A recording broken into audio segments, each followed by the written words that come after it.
les représentants de la société civile et des organisations non gouvernementales, mesdames et messieurs de la presse nationale et internationale, mesdames et messieurs,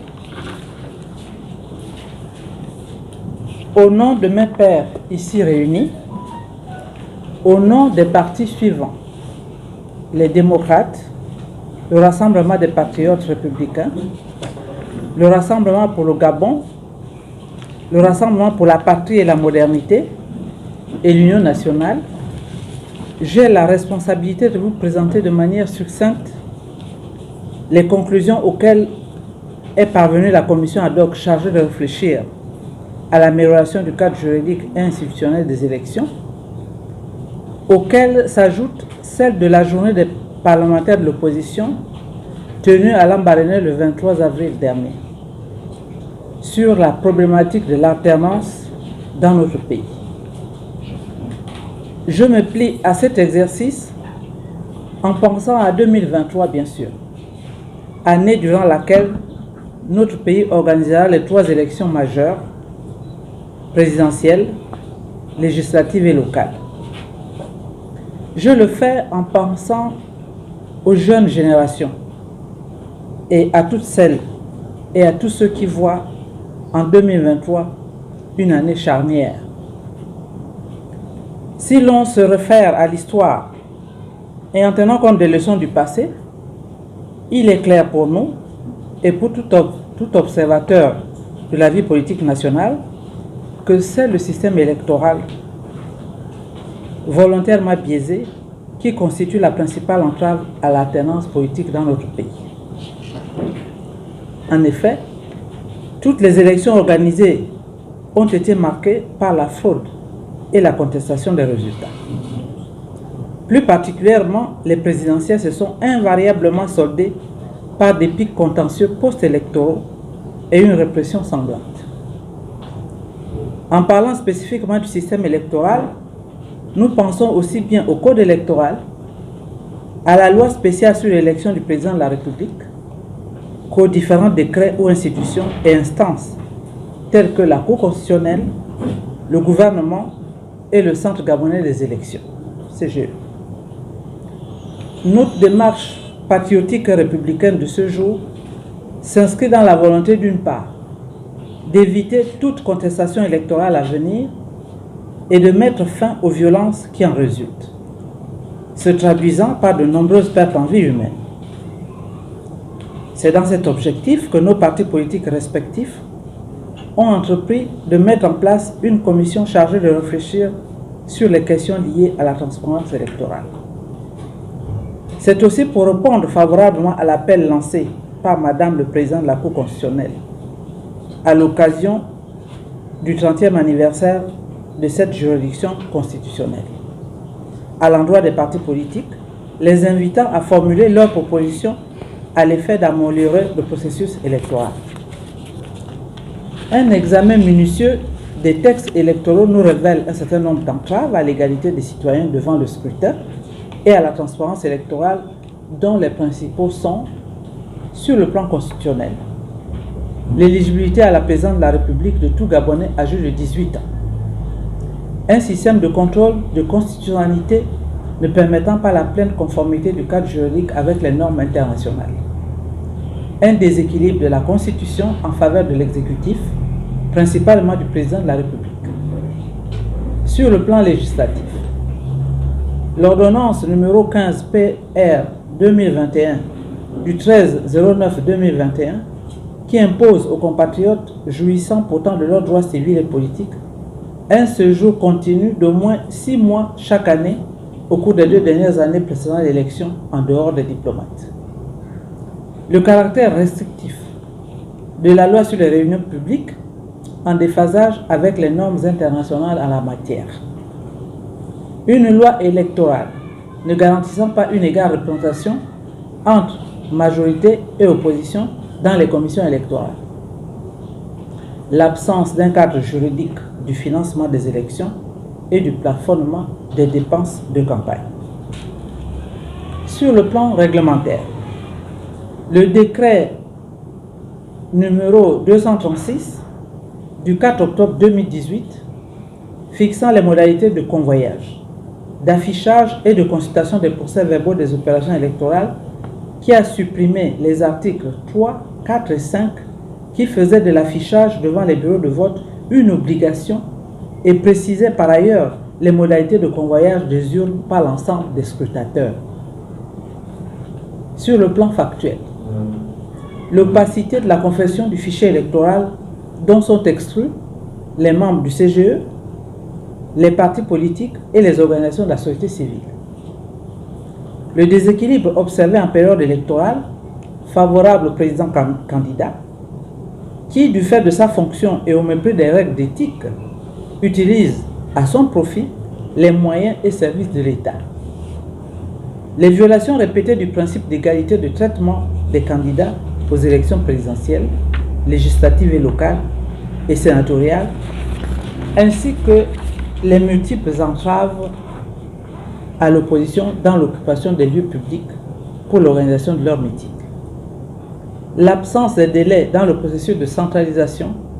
et l'annonce des résultats par le CGE et ses démembrements.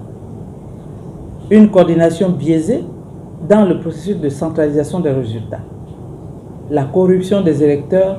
par la distribution flagrante des biens de consommation courante pendant la campagne électorale et des sommes d'argent aux abords des centres de vote le jour du scrutin. L'opacité du contentieux pré- et post-électoral. Cette liste n'est pas exhaustive. Mais face à tous ces dysfonctionnements,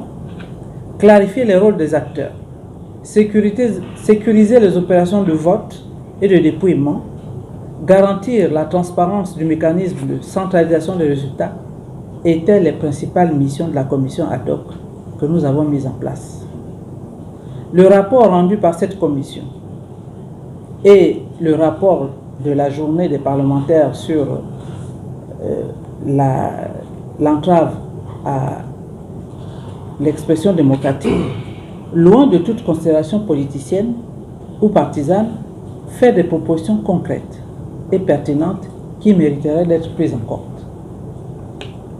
Pour améliorer le cadre électoral gabonais et prévenir les risques de contestation et les violences qui les accompagnent, les partis politiques de l'opposition rassemblés ici proposent, entre autres mesures, le transfert de toutes les compétences en matière électorale au Centre gabonais des élections, l'implication de tous les partis politiques à toutes les phases du processus électoral, la nécessité d'exclure les magistrats en activité au poste président du CGE et de ses démembrements, la désignation des présidents du Centre gabonais des élections CGE et de ses démembrements de façon paritaire entre les membres de la majorité et de l'opposition, l'adoption du bulletin de vote unique au format A3, la transmission de la liste électorale à tous les partis politiques et sa publication sur le site web du CGE, l'adoption d'une réglementation sur le financement par l'État des campagnes électorales ainsi que la limitation des dépenses de celles-ci, la révision de la loi sur les réunions publiques, l'élaboration d'un processus clair de confrontation des procès-verbaux basé sur les copies officielles fournies à la Cour constitutionnelle de leur édition et les copies fournies par les partis politiques, l'encadrement réglementaire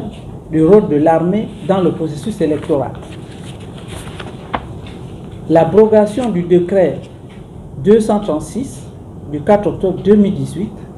et le retour aux dispositions du décret 398 du 10 mai 2002 sur les modalités de convoyage, d'affichage et de consultation des procès-verbaux des opérations électorales. L'inclusion de la présence des observateurs internationaux indépendants dans l'observation du processus électoral.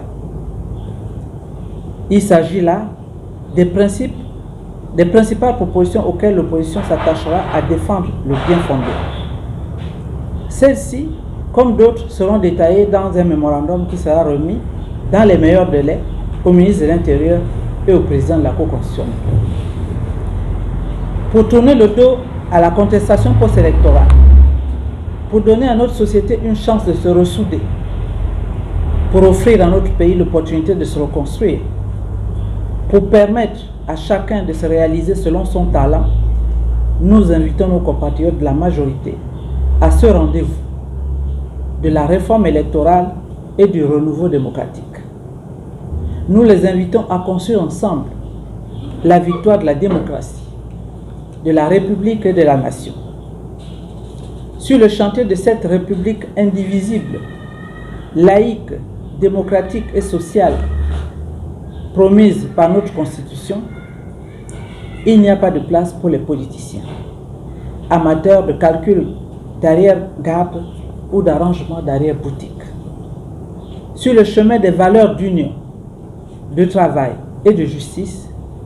il n'y a pas de temps pour la défense des intérêts personnels. Pour les dirigeants du PDG, comme pour tous les détenteurs de l'autorité publique, il est temps de penser au Gabon, à son peuple et à son avenir. Mesdames et messieurs, il est temps de faire prévaloir l'intérêt du Gabon sur les intérêts particuliers. Dans ce combat, nous savons pouvoir compter sur votre soutien à tous. C'est l'occasion ici et maintenant de féliciter les forces vives de la nation et particulièrement la société civile dans son ensemble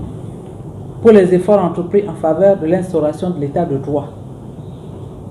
Nous y associons également le travail remarquable fait par les confessions religieuses en faveur de la paix. Nous profitons de cette occasion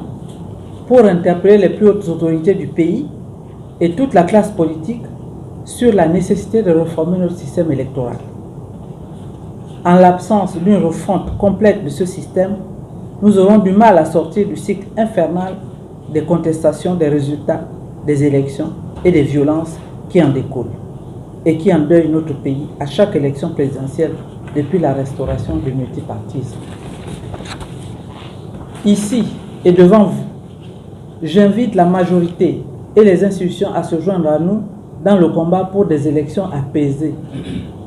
À l'endroit de ceux qui pensent comme nous et qui ne sont pas là, nous les convions ardemment à nous retrouver pour qu'ensemble, nous menions la main dans la main le processus d'édification du Gabon de demain. Vive la transparence électorale, vive la démocratie, pour que vive le Gabon éternel. Je vous remercie.